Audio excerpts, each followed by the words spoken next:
আসসালামু আলাইকুম। আমি তুষার ইমরান আর আমি আপনাদের সাথে আলোচনা করছি জাবেদার বিভিন্ন গুরুত্বপূর্ণ তথ্য নিয়ে। আমরা জানি যে জাবেদাকে ইংরেজিতে বলা হয় হচ্ছে জার্নাল। আর আজকে আমরা যে বিষয়টা আলোচনা করব জাবেদা বা জার্নাল, সেটা হচ্ছে অবচয় বা ডেপ্রিসিয়েশন। অবচয়কে আমরা ইংরেজিতে বলি হচ্ছে ডেপ্রিসিয়েশন। এখন এই অবচয় বা ডেপ্রিসিয়েশনটা আসলে কি বা এটা কখন হয়, এটা আমাদেরকে জানতে হবে। সো অবচয় বা ডেপ্রিসিয়েশন হচ্ছে মূলত আমরা যে স্থায়ী সম্পদ ব্যবহার করি সেই স্থায়ী সম্পদ ব্যবহারজনিত ক্ষতি। ফর এক্সাম্পল, আমরা যদি চেয়ার টেবিল ব্যবহার করে থাকি আমরা এগুলোকে বলি হচ্ছে আসবাবপত্র।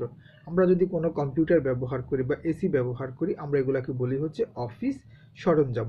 এছাড়াও আমাদের আরও কিছু স্থায়ী সম্পদ রয়েছে, যেমন হতে পারে যন্ত্রপাতি। এই স্থায়ী সম্পদগুলো কিন্তু ব্যবহার করতে করতে এগুলোর কিন্তু এক ধরনের ক্ষতি হয়। সো এই ক্ষতিটা পরিমাপ করার জন্য আমরা আবার দুইটা পদ্ধতি ব্যবহার করি। একটা হচ্ছে, এটা বিভিন্ন পদ্ধতি রয়েছে, তবে সবচেয়ে বেশি জনপ্রিয় হচ্ছে দুইটা পদ্ধতি।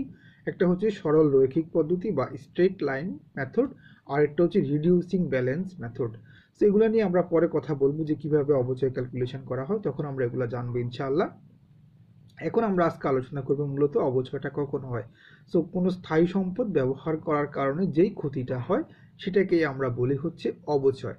এই অবচয়টা কিন্তু একটা প্রতিষ্ঠানের জন্য হচ্ছে গিয়ে এক্সপেন্স বা ব্যয়বাচক হিসাব, এটাকে আমরা ব্যয়ের দিকে কিন্তু দেখাই।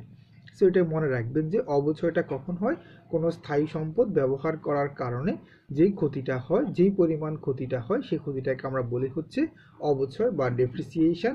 আর অবচয় বা ডেপ্রিসিয়েশন কিন্তু একটা প্রতিষ্ঠানের জন্য ব্যয় বা এক্সপেন্স। এখন আবার আমরা এখন আরেকটা টার্ম আমরা জানবো, সেটা হচ্ছে কিন্তু অবলোপন। অবচয় আর অবলোপনের প্রায় কাছাকাছি, কিন্তু দুটা আলাদা আলাদা বিষয়। আমাদেরকে জানতে হবে যে কোনটা কখন আমরা ব্যবহার করব। সো অবলোপনকে আমরা ইংরেজিতে বলি হচ্ছে অ্যামোর্টাইজেশন, অবচয়কে বলি ডেপ্রিসিয়েশন। মূলত কোনো অস্পর্শনীয় সম্পদের উপর যদি আমরা ক্ষতি নির্ণয় করি সেই ক্ষেত্রে আমরা ব্যবহার করি হচ্ছে অবলোপন। যেমন আমাদের ইজারা সম্পত্তি হতে পারে, আমাদের সুনামের ক্ষতি হতে পারে, অথবা আমাদের ট্রেডমার্ক পেটেন্ট এগুলোর ক্ষতি হতে পারে। যে কোনো অস্পর্শনীয় সম্পদের উপর যদি কোনো ক্ষতি হয় সেটার উপরে আমাদেরকে ক্যালকুলেশন করতে হয় হচ্ছে অবলোপন। আর স্থায়ী সম্পদের উপরে যেগুলোকে আমরা দেখতে পাই সেগুলোর উপরে আমাদের যেই ক্ষতিটা হয় সেগুলোকে আমরা বলি হচ্ছে, বা ব্যবহার করার কারণে যেই ক্ষতিটা হয় সেটাকে আমরা বলি হচ্ছে অবচয়। সো অবচয় আর অবলোপন মানে ডেপ্রিসিয়েশন আর অ্যামোর্টাইজেশন, এই দুটো শব্দ কিন্তু খুবই গুরুত্বপূর্ণ আমাদের অ্যাকাউন্টসে। আমাদেরকে এই দুটো জানতেই হবে। আর আমরা যারা এখন বেসিক স্টুডেন্ট রয়েছি আমাদের আসলে জানা দরকার কখন আমাদের অবচয় আর কখন অবলোপন। অবচয়টা হচ্ছে দৃশ্যমান যেসব স্থায়ী সম্পদ রয়েছে সেগুলোর উপরে যে ব্যবহারজনিত যে ক্ষতিটা হয় সেটাকে আমরা বলি হচ্ছে অবচয় বা ডেপ্রিসিয়েশন। আর অদৃশ্যমান বা ইনট্যানজিবল যেসব অ্যাসেট রয়েছে সেগুলোর যে ক্ষতিটা হয় সেটাকে আমরা বলি হচ্ছে অবলোপন বা অ্যামোর্টাইজেশন। আশা করতেছি বুঝতে পারতেছেন আপনারা। সো দুইটাই কিন্তু আমাদের জন্য ব্যয়বাচক হিসাব বা এক্সপেন্স।